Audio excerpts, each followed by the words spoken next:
Há uma pergunta que muitas pessoas solteiras e casadas fazem. Elas perguntam assim: se a pessoa descobriu que casou errado, ela deve ficar nesse relacionamento ou ela pode se separar, sendo uma cristã ou um cristão? Essa pergunta ela gera um debate interminável. Por quê? Porque de um lado tem cristãos dizendo assim: não, casamento é até morrer, você não pode se separar, a não ser em caso de adultério, você não pode se divorciar, a não ser em caso de adultério, como o próprio Senhor falou, que você não é obrigado a ficar recebendo os capeta que a pessoa que adultera vai pegar lá na rua.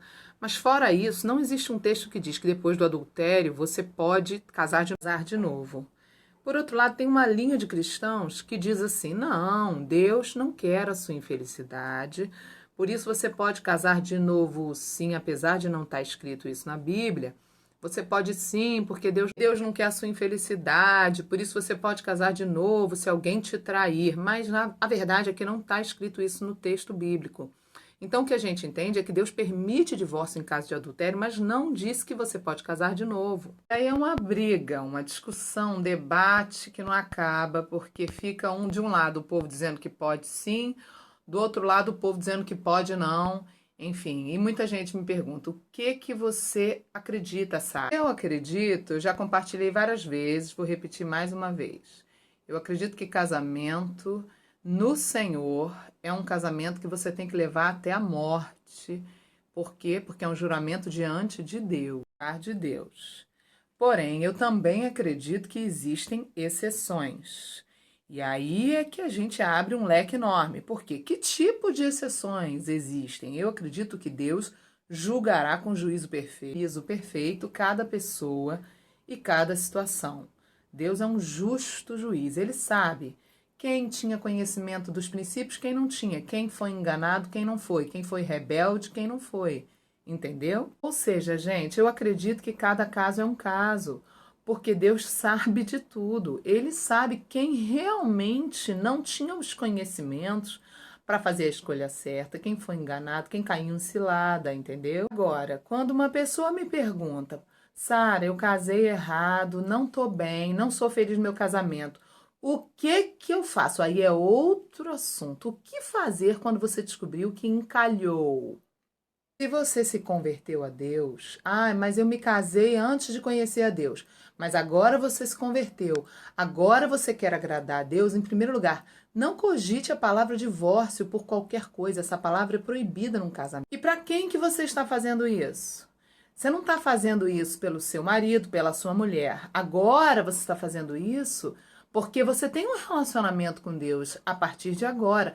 Então a sua fidelidade em primeiro lugar é com Deus. O motivo pelo qual você não cogita divórcio por qualquer coisa é porque você agora tem entendimento que você tem uma aliança com Deus sobre o seu casamento, entendeu? Então, o que fazer, gente? A pergunta é prática. O que fazer? Em primeiro lugar, lutar pelo casamento. Lutar diante de Deus no teu dia a dia, na prática. E como lutar? Em primeiro lugar, em oração. Em segundo lugar, perdoar. Terceiro lugar, procure ajuda pastoral ou ajuda profissional. É preciso buscar ajuda. Muitas pessoas têm vergonha de pedir ajuda. Têm medo de serem julgadas pelos outros. Mas é melhor pedir ajuda enquanto tem jeito do que depois você estar destruído num divórcio. Então, alguém vem e diz: Sara, você não entende, tem cônjuge que não luta, tem gente que está lutando sozinho, mas aí é a tua fidelidade com Deus. Deus está vendo que você está lutando. Se o marido não quer lutar, se a mulher não quer lutar, se um dos dois não quer lutar, o que fazer? Vou dizer o que eu faria com o entendimento que eu tenho da palavra.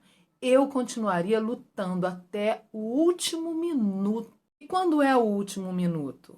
Quando é que acaba o último minuto? Só Deus pode falar isso. Não sou eu que posso te dizer, nem o pastor da igreja. Só Deus pode dizer: agora chega. Eu creio que Deus restaure. Eu creio que Deus pode transformar um relacionamento, restaurar o relacionamento até aquele que começou errado e que você acha que casou errado. Ele pode transformar. E no final das contas, tudo se resume no seu relacionamento com Deus. Mas a verdade é que muita gente não tem relacionamento com Deus e quer que Deus resolva os seus problemas de relacionamento, entendeu? Mas aí vem alguém e faz a seguinte pergunta: quando é que eu não preciso pedir a permissão de Deus para sair fora de um relacionamento? Quando é que eu posso simplesmente tomar uma decisão e dizer, não vou? Existe alguma circunstância, existe alguma situação onde eu não preciso nem orar, onde eu não preciso nem perguntar para Deus, aonde já está na cara e aonde eu já posso tomar uma decisão e simplesmente dizer, eu não vou ficar com essa pessoa? Existe? Eu acredito que sim. No meu entendimento das Escrituras, sim. Existem situações onde a pessoa não precisa nem orar. E quais são essas situações onde a pessoa não precisa orar nem para pedir permissão, porque já está na cara? Em primeiro lugar, a situação de pedofilia. Se de repente a cônjuge descobre que casou com alguém que é pedófilo, é pedófila, entendeu? Nesse caso, não precisa nem orar, meu bem. Você não precisa nem pedir permissão para ninguém, nem perguntar para ninguém, porque simplesmente tocar na pureza de uma criança é praticamente uma blasfêmia contra o Espírito. O Senhor Jesus disse uma coisa muito pesada. Ele disse que era melhor uma pessoa morrer com uma pedra de 1 tonelada pendurada no pescoço, lançada no fundo de um rio, do que fazer uma criança tropeçar. Então, a criança, por ela ser um serzinho puro ainda, alguém ir tirar a pureza dessa criança através da pedofilia é sim algo que fere a Deus profundamente, é abominável. Outra situação onde a pessoa também não precisa nem orar, entendeu? Porque já está na cara, é, por exemplo, o satanismo. A pessoa descobriu que casou com alguém que faz satanismo, que faz culto ao diabo, a pessoa faz sacrifício humano, ou já se envolveu com esse tipo de coisa bizarra. E então são pessoas que estão num estado de comprometimento com as trevas muito profundo, entendeu? E também a pessoa que descobre que o cônjuge ou a cônjuge era satanista, ele não casou sabendo disso, ela não casou sabendo disso, ou seja, a pessoa foi enganada, foi traída de certa forma, e de uma forma muito grave, entendeu?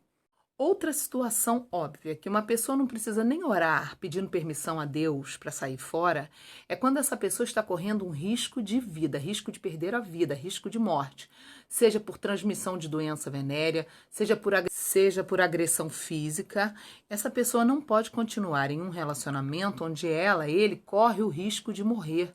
Por quê? Porque estará quebrando um dos primeiros mandamentos de Deus, que é você amar o outro como você primeiro se ama. Por causa disso que nós, pastores, muitas vezes, quando vamos orientar um casal que está numa crise terrível e nós detectamos ou agressão física ou perigo de doença venérea, nós orientamos a afastar por um tempo de corpos, às vezes dentro da própria casa. Essa sugestão de afastamento de corpos costuma ser muito eficaz no processo de restauração de alguns casais. Mas, no caso de perigo de doença venérea, também existe a questão de proteger a vida de um dos cônjuges. Esses são alguns exemplos de situações onde a pessoa não precisa orar, ela não precisa perguntar para Deus. São situações gravíssimas e que é óbvio que a pessoa não sabia que estava se enfiando numa situação dessa. Agora, tem gente que é cara de pau. Tem gente que foi avisado no namoro que a pessoa tinha aquele problema, já sabia aonde estava entrando e depois mudou de ideia e quer sair fora do casamento, entendeu? É nessa hora que entra a questão do temor do Senhor, né? Tem gente que sabe que a pessoa tem problema com vício, com drogas, e mesmo assim se casa. Então você vá até o fim, lute pelo seu casamento. Você não foi enganada, você não foi enganado, você foi avisado, você foi avisada. Tudo é baseado no seu relacionamento com Deus. É para Deus que você e eu vamos responder.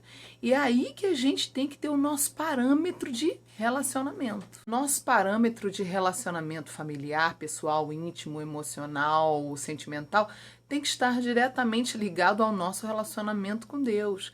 E casamento é uma aliança, em primeiro lugar, com Deus e depois com o cônjuge. A fidelidade a Deus deve ser maior do que a nossa fidelidade às pessoas, aos relacionamentos.